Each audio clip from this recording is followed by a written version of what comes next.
C'est un problème récurrent. À Leuzet, depuis des années, le chauffage collectif destiné aux bâtiments publics connaît des pannes fréquentes. À l'école maternelle, ce matin, les parents ont fait part de leur colère. Alain Darrigrand, Cyril Paquier.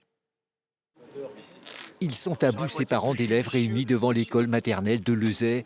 Depuis la mi-décembre, le chauffage de l'établissement est en panne et la situation devient insupportable.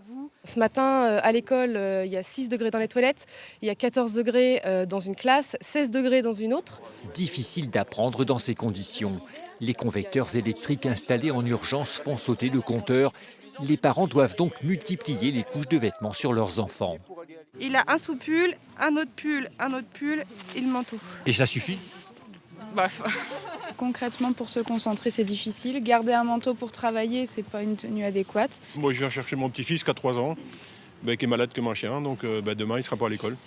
À l'origine, une fuite sur une canalisation souterraine entre l'école et la chaudière collective, propriété de l'agglomération médoise.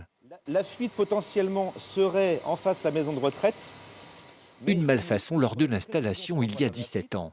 Le problème provient principalement de la qualité des raccords de tuyaux, notamment les manchons qui ont été installés. Des tuyaux qui alimentent également la garderie, le collège, la mairie et une trentaine de logements sociaux, comme celui qu'occupe Aline Pioffet et ses 4 enfants. Tu le gardes chérie, il fait froid. Privée du chauffage collectif, elle utilise ce poêle à pétrole, un autre à gaz. Pas de quoi chasser l'humidité. En revanche, la note est salée. J'en ai pour 120 € de pétrole à peu près. J'en ai pour 40 € toutes les 3 semaines de bouteilles de gaz. Alors quelle solution? Ce problème perdure depuis des années. Devant l'école ce matin, les élus tentaient de s'expliquer.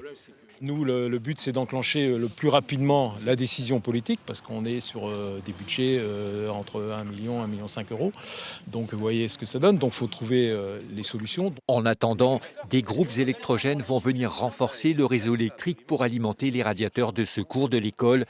Anne Pioffet, elle, a décidé de quitter son logement.